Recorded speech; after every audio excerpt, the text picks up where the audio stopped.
السلام عليكم ورحمة الله وبركاته. ازيكم يا حبايبي؟ عاملين ايه؟ كل سنة وانتم طيبين. معلش بتأخر عليكم عشان عندي ظروف كده، يعني عندي شوية ظروف متلخبطة ملخبطين حياتي كده ودنيتي. ظروف مش هي يعني، محبش اشغلكوا بيها يعني، فسامحوني ان انا بتأخر عليكم. بقول لكم النهاردة البسيسة بتاعت الدقيق والذرة أنا عاملاها قبل كده، بس مش عارفة بنفس الطريقة ولا ايه، كل مرة بطريقة تانية.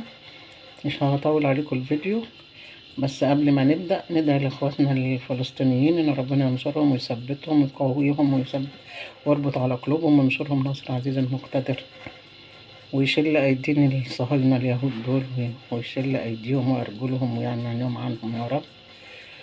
وربنا يسلط عليهم طيرا أبابيل ترميهم بحجارة من سجيل فجعلهم كعصف مأكول.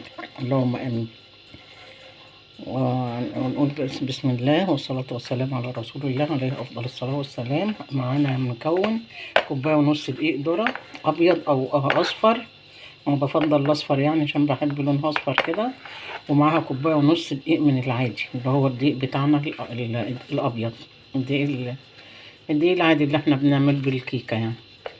وحطيت ذرة ملح، نخلتهم طبعا حلو كويس، نخلتهم وقلبتهم على بعض اهمت، وحطيت ذرة الملح وقلبتهم. معانا المكون التاني، معانا 4 بيضات، عشان البيض ده عشان هي بتبقى تقيلة شوية فبنزود، هي بيبقى 3 بيضات للكيكة نظرا يعني للظروف الاقتصادية عفوا بنقلل شوية من المكونات، بس دي لازم 4 بيضات عشان تبقى هشة وقوامها خفيف كده، عشان ما تزورش في الزور كده، ما تخليكيش تزوري لما بتيجي تاكليها.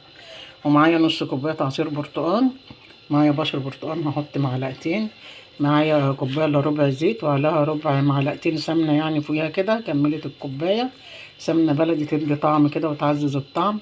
معانا كوباية ونص سكر، معايا كوبايتين زبادي صغيرين اهمت ما يسكروش، معايا باكو بيكنج باودر، معايا باكوين فانيليا، معايا ربع معلقة كربوناتو عشان ديت بتخليها هشة برضو، معانا معلقة خل عشان زفرة البيض وعشان تخليها هشة، معانا جوزة الهند حسب الرغبة بحط معلقتين ومعلقتين فوق الوش كده. هنقول بسم الله ونبدأ. هنحط المكون، هنحط اللهم صل على النبي، هنحط الزيت والسمنة اهو. بسم الله الرحمن الرحيم. في الخلاط اهو هحط البيض، بسم الله الرحمن الرحيم. هحط السكر، بسم الله الرحمن الرحيم. احط معلقتين بشر برتقال اعيرهم كده، بسم الله الرحمن الرحيم. ممكن احط معلقه كمان على الدقيق تدي طعم كده، معلقتين. احط الفانيليا طبعا، احط كل المكونات واخلط في الخلاط. احط معلقه الخل، مش هحط العصير كله نص كوبايه عشان معايا زبادي، عشان اشوف الاول القوام هيبقى عامل ازاي. هحط بسم الله الرحمن الرحيم كده، حطيت نصه. احط دلوقتي هخفقهم دلوقتي، بسم الله الرحمن الرحيم اهو. اخلط بالخلاط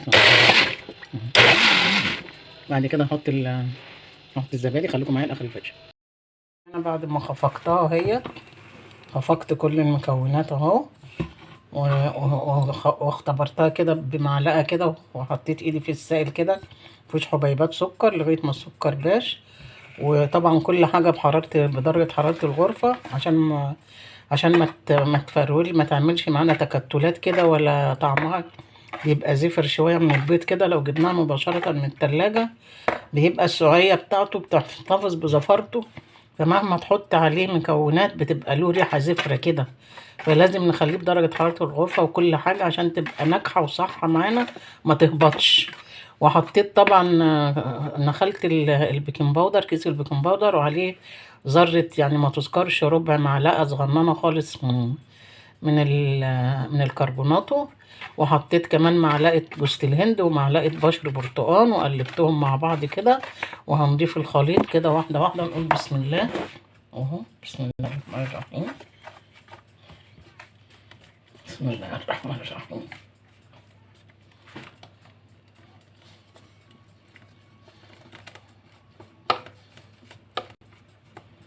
كده حطينا الخليط كله، مش هنقلب كتير، يا دوبك الدقيق يختفي. ما نفضلش نقلب كتير عشان الكيكه ما تهبطش مننا، يا دوبك بس نخلي الدقيق يختفي.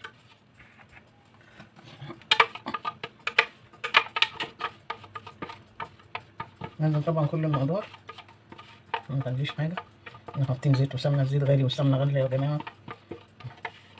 الواحد ما بقاش يعمل حلويات كتير من كتر ما الحاجه غليت، ما بقتش اعمل وصفات كتير والله من كتر ما الحاجه غليت.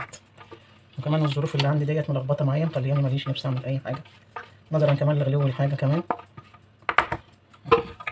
بسم الله الرحمن الرحيم. افضل اقلب فيها كده في الوقت ده وانا بحضرها كده وانا بشتغل فيها، بكون مولعه الفرن على درجه حراره 200 او 180. لو عندك درجه 180 عندي 200 بس.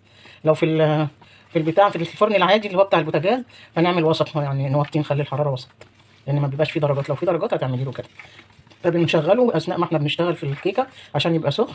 وبكون مبطنه الصينيه كده بسمنه ودقيق اهي، بحطها كده وانا اصب فيها الخليط. بسم الله الرحمن الرحيم.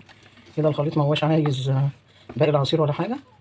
ولو انت عايزه تعمليها بلبن عادي اعمليها بلبن بدون زبادي وبدون عصير برتقال.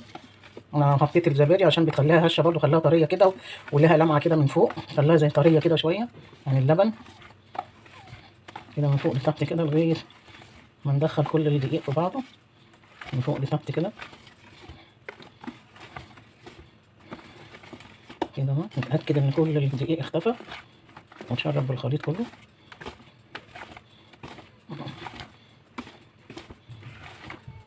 كده خلاص.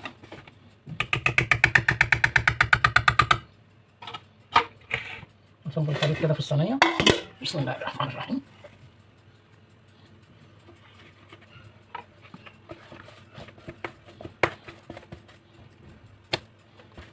شويه دقيق مختفيين كده، بقلبهم مع الخليط، ما خدتش بالي ان هم ما اتشربوش، مش فيش اي مشكله.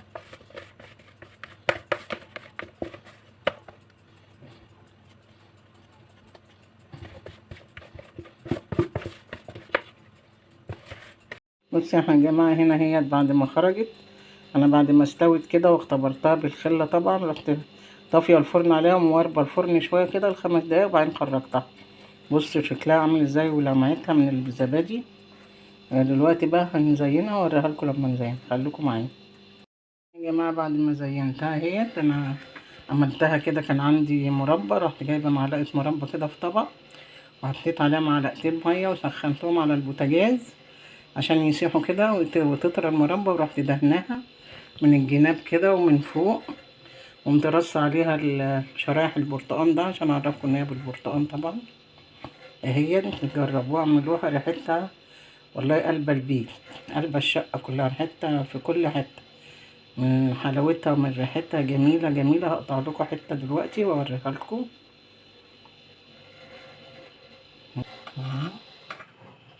بصوا قوامها قد ايه، شوفوا عامله ازاي، زي السفنجه لسه سخنه.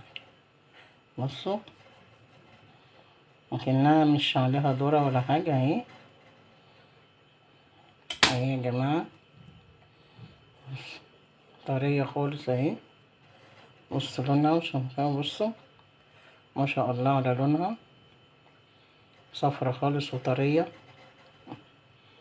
بسم الله الرحمن الرحيم.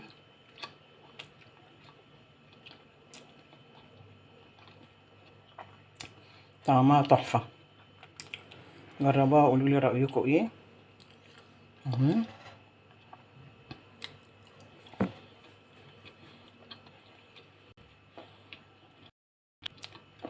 بحبكم في الله، وكل سنه وانتم طيبين، وجزاكم الله كل خير. متنسونيش في لايك وشير وتفعلوا الجرس عشان يوصل لكم كل جديد. والسلام عليكم ورحمه الله وبركاته.